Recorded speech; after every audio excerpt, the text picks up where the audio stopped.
Assalamualaikum warahmatullahi wabarakatuh. Alhamdulillahirrabbilalamin. Wabihi nasta'inu ala umuri dunya wadin. Wassalatu wassalamu ala asrofil anbiya'i wa mursalin. Wa ala alihi wa sahbihi ajmain. Amma ba'd.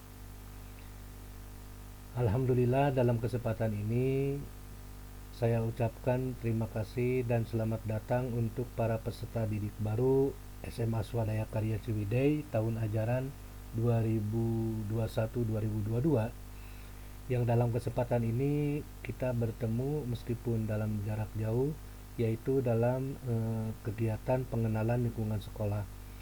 Materi yang disajikan oleh saya dalam kesempatan ini adalah mengenai pengenalan kurikulum yang ada di SMA Swadaya Karya. Baiklah, kita mulai dari pengertiannya dulu. Pengertian daripada kurikulum 2013 yang berlaku saat ini adalah merupakan seperangkat rencana atau pengaturan tujuan, isi, bahan pelajaran serta cara yang digunakan sebagai pedoman penyelenggaraan kegiatan pembelajaran untuk mencapai tujuan pendidikan tertentu. Nah, sedangkan muatan yang ada di SMA Swadaya Karya, muatan kurikulumnya yaitu meliputi kompetisi inti, kemudian sejumlah kompetisi dasar yang dirumuskan dalam mata pelajaran yang keluasan dan kedalamannya merupakan beban belajar peserta didik. Mata pelajaran beserta alokasi waktunya untuk kelas 10, kelas 11, dan kelas 12 untuk tahun pelajaran 2021-2022 mengacu pada Peraturan Menteri Pendidikan dan Kebudayaan Nomor 21 Tahun 2016, yaitu tentang isi pendidikan dasar menengah, yang di sini dalam pembelajaran atau tahun ajaran sekarang ini diperkirakan sekitar 46 sampai 47 jam jam per minggunya. Kemudian waktu peminatan dan lintas minat untuk kelas 10, kurikulum 2013, penataannya dimulai dari kelas 10, yaitu siswa ditentukan memasuki lintas minat, kemudian peminatan. Nah, jumlah peserta didik dalam satu rombalnya itu terdiri dari 36 orang. Kemudian pelaksanaan peminatan dan lintas minat itu dilakukan mulai dari pada semester 1. Kemudian berdasarkan kebiasaan dan hasil analisis yang sudah dilaksanakan di Swadaya Karya, yaitu peminatan yang dilaksanakan hanya peminatan ilmu-ilmu sosial saja.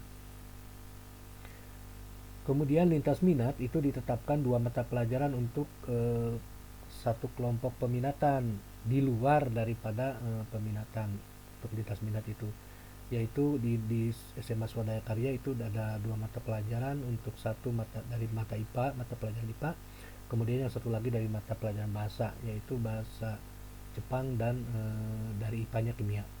Kemudian pada saat kelas 11 atau kelas 12 itu peminatan yang diambil hanya satu mata pelajaran saja. Kebetulan di sini diberlakukannya bahasa Jepang saja. Penentuan peminatan itu dilakukan dimulai dari kelas 10. Baik. Kemudian untuk pengolahan nilai SKUN sebagai pertimbangan dalam menentukan peminatan, baik itu mata pelajaran matematika, IPA, bahasa Indonesia, atau pelajaran-pelajaran ilmu sosial lainnya. Baik. Kemudian pertimbangan minat melalui kemauan peserta didik yang disetujui oleh orang tua dan guru BK, atau alhasil disetujui oleh orang tuanya. Kemudian yang selanjutnya ini adalah kelompok wajib dari mata pelajaran yang ada di SMA Swadaya Karya, yaitu ya kelompok wajibnya ada pendidikan agama budi pekerti, pendidikan Pancasila dan kewarganegaraan, kemudian bahasa Indonesia, matematika, sejarah, dan bahasa Inggris. Kemudian kelompok wajib B-nya itu ada seni budaya, penjas, kemudian prakarya. Dan untuk peminatannya itu ada 4 mata pelajaran, yaitu sejarah, kemudian geografi, kemudian sosiologi, dan ekonomi. Sedangkan lintas minatnya itu tadi udah dijelaskan, ada bahasa Jepang dan kimia untuk kelas 10, dan kelas 11-nya itu bahasa Jepang. Baik. Kemudian aspek penilaian itu ada keterampilan, ada pengetahuan, ada sikap. Nah, pengetahuan adalah aspek em, yang ada di dalam materi pembelajaran untuk menambah wawasan siswa di suatu bidang keilmuan yang diukur yang dalam struktur kurikulum jenjang SMA memiliki bobot pengetahuan 80%, sedangkan aspek karakternya itu 20%.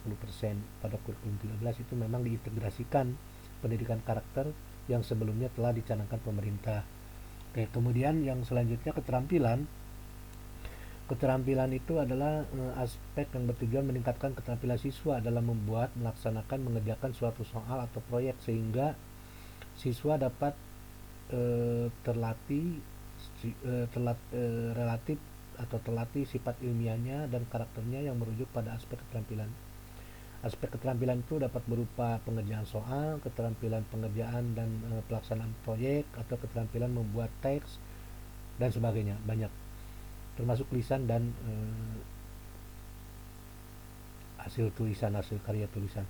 Kemudian sikap dan perilaku ini merupakan aspek penilaian dan menilai sikap perilaku dari peserta didik selama proses pembelajaran itu kalau dalam kondisi yang normal. Pada saat pandemi sekarang ya mungkin dilihat nanti dari sikap masing-masing siswanya, dilihat dari keaktifan atau apa namanya